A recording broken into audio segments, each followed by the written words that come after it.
March 1944. A cold wind swept across the Tennessee hills as three Wehrmacht officers were escorted toward the American command tent. Their boots sank into the damp earth, the guards silent, rifles glinting beneath the yellow lanterns. They thought it was another interrogation, another night of humiliation and captivity. But when the flap of the tent opened, they froze. Inside stood a table draped in white linen. Steam rose from the bowls of beef stew, and the heavy scent of onions and butter filled the air. Cutlery gleamed like silver bayonets under the light. A tall American colonel nodded once. "Sit," he said quietly. "Tonight, we eat, not talk." The Germans hesitated. Was this mockery, a trick? One of them, Captain Helmut Weiss, clenched his jaw, waiting for the taunt that never came. Instead, chairs were drawn out for them. The soldiers who had captured them now served them. For 30 seconds, time itself seemed suspended. No words, only the smell of food, the soft clatter of plates, and the sound of distant night insects. Three defeated men invited to dine before being questioned. The shock burned deeper than shame. It was confusion, pride collapsing beneath something disarming. Respect. Helmut stared at the stew, still steaming. It had been months since he'd seen real meat. Back home in Saxony, his wife wrote that people queued for hours for bread. Here, his enemies offered him beef cooked in red wine. He whispered to himself, "Ke thuaduk moyan chuki bihoi moko." The thought haunted him. Perhaps the Americans wanted to see how the defeated handled mercy. Perhaps they wanted to prove something greater than victory on the battlefield. As the colonel lifted his fork first, the prisoners followed. Warm food touched their lips, and something inside them shifted. Not allegiance, not loyalty, but the simple reminder that humanity had survived the ruins. The camera would linger here, on silent faces, trembling hands, and the faint reflection of lantern light dancing in their eyes. Imprisoned, humiliated, yet suddenly treated as men. In that silence, the first crack appeared in the armor of ideology. If you value stories like this, don't forget to like and subscribe. It helps preserve forgotten chapters of history.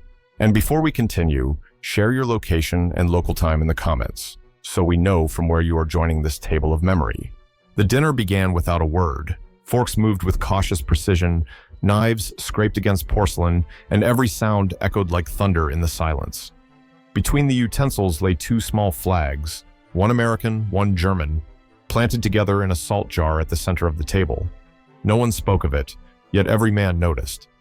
The candles flickered, throwing long shadows across the fabric, and the air carried the uneasy stillness of enemies, forced to share warmth. Captain Helmut Weiss could not take his eyes off those flags. Back home, they had been symbols of death and conquest.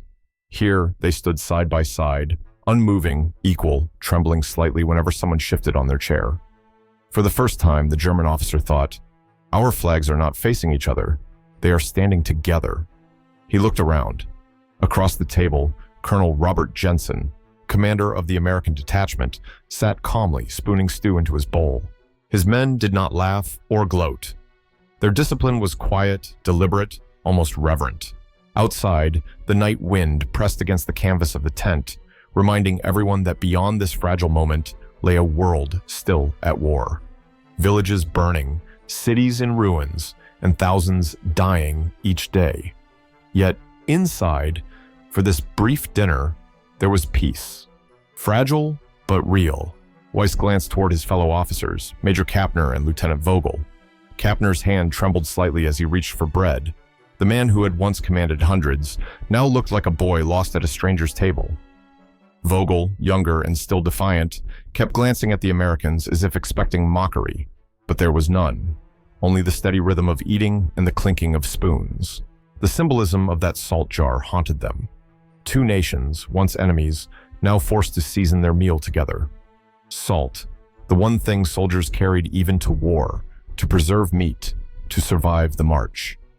And now, it preserved dignity. As the meal went on, the flags leaned toward each other slightly, the wood stems touching. It was accidental, yet poetic. The Germans noticed. One smiled faintly, not from joy, but from understanding. It was as if the universe whispered that history could be rewritten not through treaties, but through gestures so small they could fit in a salt jar. When the plates were cleared, no one dared to speak first. The air was thick with something unspoken, the beginning of humility. For these men, this dinner was no feast. It was a mirror, showing what war had taken from them and what their enemies, astonishingly, had chosen to give back. And in that moment, as the two flags leaned gently together, the unthinkable happened. Hatred wavered. The battle had ended outside. Inside this tent, another war, the war within, had just begun. A young American private entered quietly, balancing a tray of metal coffee pots. His uniform was clean, pressed, the sleeves rolled up to the elbows. The smell of roasted beans drifted through the tent, cutting through the heavy silence like a soft breeze. Without looking directly at the prisoners, the private stopped at the head of the table and asked respectfully, "Coffee, sir?" The word hung in the air, "Sir." For a heartbeat, no one moved. The German officers stared at the young man as if he had spoken blasphemy. In the Wehrmacht, a private could not address even his own superior so directly, let alone an enemy. But the soldier poured coffee into their cups without hesitation, and when he finished, he bowed slightly and said again, "Enjoy your meal, gentlemen." Then he stepped back, waiting to refill their cups, as though this were any normal supper. Major Kapner's fingers tightened around the porcelain handle. His throat worked, but no sound came out. This boy, barely 20, freckles on his cheeks, had fought against them across the Atlantic, and yet here he was, serving them with courtesy. He whispered to Weiss, "They call us sir, after we've surrendered." Weiss looked down at the steaming coffee, black and rich, and said quietly, "Maybe that's how they win." The private poured another cup, careful not to spill. One of the American officers at the far end of the table nodded in thanks. The same gesture given to the German guests. No ranks mattered now, no victor or vanquished. Only civility remained. Kapner's mind wandered back to the Eastern Front. He remembered frost-bitten soldiers begging for hot water, officers barking orders, men beaten for slowing down. He had once believed discipline came from fear, but watching this private serve coffee to his enemies, he felt something twist inside. Respect, once dismissed as weakness, suddenly looked like strength. Outside, a truck engine rumbled, then faded into the distance. Inside, the rhythm of pouring and sipping filled the void where ideology once lived.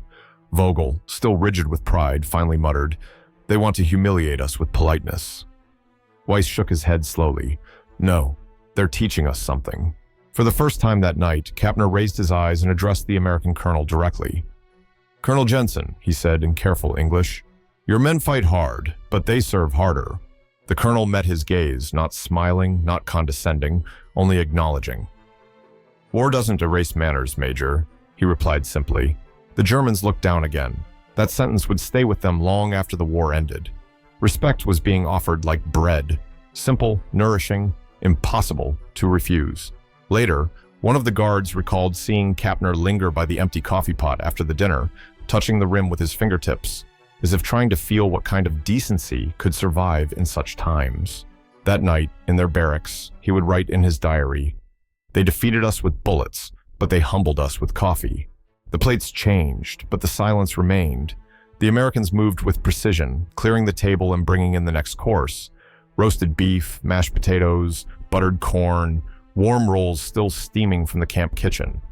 The smell was dizzying to men who had eaten nothing but canned meat for weeks.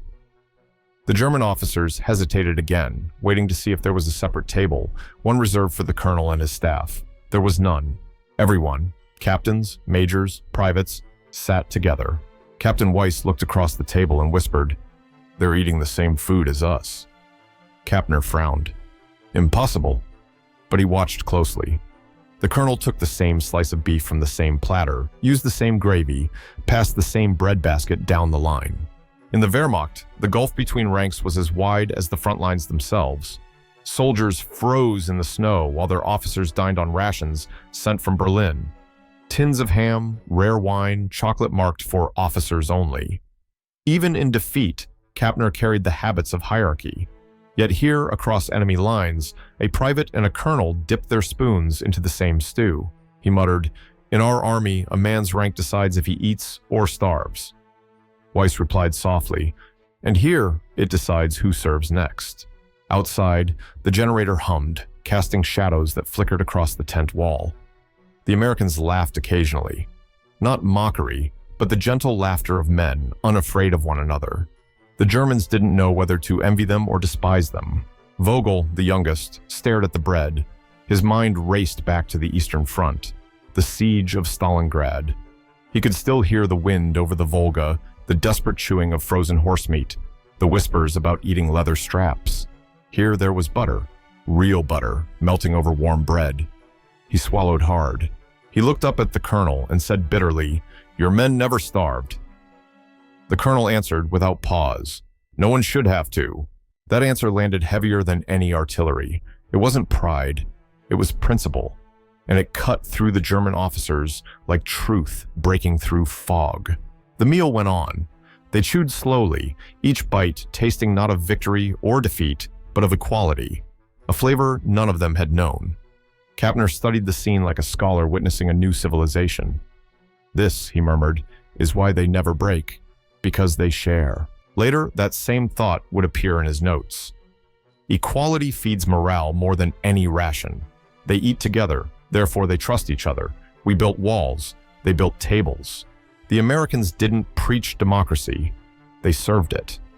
And as the night stretched on, the Germans began to understand that the real weapon of their captors was not their army, but their way of living. Outside, the wind quieted. Inside, the table remained whole. No ranks, no sides, just men eating under the same light. When the plates were emptied, silence settled like a second blanket. No one reached for conversation. No one dared disturb the strange peace that had descended. The only sounds were the faint rattle of cutlery, the sigh of the wind, and the distant barking of a guard dog outside the wire. For an hour, the world seemed to forget it was at war. The Germans ate slowly, tasting each bite as if trying to memorize it. Hunger had once been their only companion. Now they dined with dignity. The Americans spoke little, moving with a quiet grace that made the tent feel like a chapel. Even the guards outside seemed to breathe softer, as if this dinner were sacred. In that silence, the prisoners felt something awaken. Not guilt, not submission, but a strange calm they had long forgotten. Major Kapner placed his fork down and simply listened.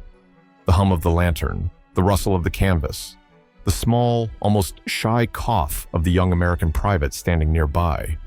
Every sound felt magnified, more human. Weiss thought of his wife in Leipzig, the last letter she sent him before she stopped writing and said, "Don't forget how to be kind, even when the world isn't." He had read it once, then burned it. Now her words returned uninvited, sitting beside him like a ghost. Vogel stared into his plate, the reflection of the candlelight trembling in his eyes. He whispered, "What are they trying to prove?" Weiss didn't look up. Maybe nothing. Maybe they're showing us who they are. The younger officer laughed bitterly. "They feed us to make us weak." Kapner shook his head. "No, they feed us to make us see." When the last plate was taken away, Colonel Jensen stood and nodded to his men. "That will be all for tonight." His tone was neither warm nor cold. It was steady, respectful, final. The Germans stood too, unsure what gesture to make. Jensen extended his hand first. One by one, the prisoners shook it. Back in their barracks, sleep did not come easily. Weiss stared at the ceiling, hearing the faint echo of spoons striking plates. He pulled out a small notebook, the one he hid beneath the floorboard, and wrote, "We were not lectured about democracy. We were allowed to taste it." That single sentence, later found in U.S. archives, would define the meaning of that night more than any speech could. And so, the silence that fed them became something deeper, a communion of humanity in the middle of inhuman times. Viewers watching this now, imagine yourself in that tent. Would you have eaten? Would you have accepted the hand of your enemy? Do you believe compassion weakens the victor, or does it disarm the defeated in ways no weapon ever could? The morning after the dinner, the prisoners were escorted not to interrogation rooms, but to a small wooden hall inside the camp. On the wall hung a projector screen, humming softly as reels clicked into motion. The lights dimmed. What unfolded before their eyes was not a propaganda film. It was America itself. Grain fields rolling to the horizon, rows of workers in denim and caps moving with rhythm and pride. Conveyor belts of bread, cans, uniforms, and airplanes. A single voice in the film said, "This is what feeds an army." Wehrmacht officers sat still, the smell of coffee still lingering in their memory from the night before. The image of food had not left them. Now it expanded into scale. A farmer filled a truck with wheat. A factory worker stamped "Ration Type D" on boxes rolling off the line. One plant alone produced 10,000 lunch kits a week. Weiss wrote later in his diary, "I realized then the dinner was no gesture of mercy. It was proof of abundance." In Germany, civilians scraped mold off bread. Soldiers boiled snow for soup. Entire towns starved under the blockade. Yet here, the enemy's strength lay not just in guns or tanks, but in kitchens, fields, and factories running without fear. Major Kapner leaned forward, studying each frame. He had commanded logistics once. He understood what he was seeing. "They've industrialized nourishment," he murmured. "Even their food fights for them." The Americans in the room said nothing. They just let the film speak. Tractors pulling through mud, women wrapping chocolate bars for overseas shipments, children collecting scrap metal to turn into planes. Every element of society moved in harmony, as if war itself was merely another task to complete. One clip showed thousands of workers leaving a Michigan factory at sunset, laughing, waving, clean. Another showed soldiers in Italy opening identical ration boxes marked "Prepared with Care, U.S. Army Subsistence." Vogel whispered bitterly, "They eat like kings while bombing us." Weiss replied, "No, they eat together. That's their power." When the projector stopped, light returned, harsh and white. The silence afterward felt heavier than before. Jensen, the American colonel, finally spoke. "What you saw isn't meant to humiliate you. It's meant to show you what a free nation can feed. Not only its people, but its ideals." No one answered, but something in that room had shifted. The officers who once believed in destiny and conquest now confronted an empire built on abundance, not hunger. Later, a German interpreter would describe it perfectly in a report. "They showed us food, but what we saw was civilization." For the viewers now, what would shock you more, the weapons of war or the kitchens that supplied them? Which truly wins? The hand that fires or the hand that feeds? Summer 1945. The war in Europe had ended. The prisoners at Camp Crossville were still waiting to be sent home. Their uniforms faded, their pride dissolved. But something invisible had taken root in them since that dinner night. It wasn't defeat, it was understanding. Colonel Jensen still visited the compound once a week. He spoke little, checked reports, nodded to guards. On one such afternoon, Major Kapner asked to meet him. The request surprised everyone. An officer who once refused to speak English now insisted on doing so. When they met, Kapner stood straight, his face thinner but calmer. "I wish to thank you," he said slowly, "for that meal, and for what came after." Jensen tilted his head. "Meals are for men, not enemies." Kapner nodded. "It changed us more than you think. Some of us. We've asked for English lessons. We want to read what your people read, to understand what made you different." That day marked something small, yet monumental. The first voluntary re-education request at that camp. Soon after, 12 officers joined the language sessions. They read the Constitution, discussed literature, and listened to music from the radio room. Jazz swing, songs once banned under Hitler. Weiss wrote to his wife in a letter that never reached Germany. "They are teaching us freedom, not with speeches, but with supper and songs. I used to believe order was strength. Now I see that respect is." By autumn, the men who had once marched under the swastika now debated democracy over slices of apple pie. They were still soldiers, but something inside had healed. When a shipment of Red Cross packages arrived, they shared them with the guards without being asked. One American corporal later recalled, "It was the first time I shook hands with a man who used to shoot at me, and it felt like shaking hands with history." One evening, a photographer from the War Department arrived. He had heard rumors about the dinner that changed the Germans. The officers hesitated but agreed to sit for a picture. The shutter clicked, capturing a moment no one yet understood. 3 Germans and 2 Americans at a wooden table, cups of coffee before them. No weapons, no hatred.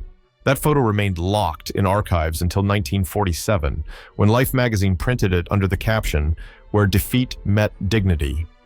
It spread across the world, a quiet testament that even in war, humanity could survive. Years later, in a small apartment in Munich, that same photograph hung above Kapner's fireplace. He would look at it each morning, touch the edge of the frame, and whisper, "Respect was the last weapon used in this war." And so, the story closed not with surrender, but with remembrance. That one dinner table, one shared meal, could rewrite how enemies saw each other. The years rolled forward, but that evening in March 1944 never vanished from the memory of those who had sat at that table. For the Germans who returned home, the war's end did not bring triumph or glory. It brought silence. Cities lay in ruins, families scattered, dreams buried beneath rubble. Yet in that silence, a small, luminous fragment survived. The memory of being treated as men when they no longer believed they deserved it. Helmut Weiss, who became a teacher after the war, was often asked by his students what moment had broken his belief in the Reich. He never mentioned bombs or speeches. He simply said, "A meal served by our enemies." When pressed, he would smile faintly, recalling the smell of coffee, the flicker of two flags leaning together in a salt jar, and the steady voice that had said, "Tonight, we eat, not talk." For Major Kapner, that dinner became a mirror. He kept the American fork he used that night, hidden in his drawer, polished once a year as a quiet ritual. He said it reminded him that true power needs no shouting. It lives in restraint, in manners, in the way one human looks at another across a table and chooses to respect rather than humiliate. History often remembers wars through explosions, generals, and treaties. But perhaps the deeper revolutions begin at tables, in the clinking of cups, in the soft pause between enemy and guest, in the courage to act with grace when vengeance seems easier. The men at Camp Crossville never forgot that. And when time erased their names, the photograph remained. 5 men at a table, the air heavy with things unspoken, the faintest smile on one face. That image outlived every speech about democracy, every victory parade. It became proof that sometimes what changes the world is not the roar of cannons, but the quiet of compassion. The war had ended, but its most human lessons still whispered through the decades, that respect, once shown, can outlast empires.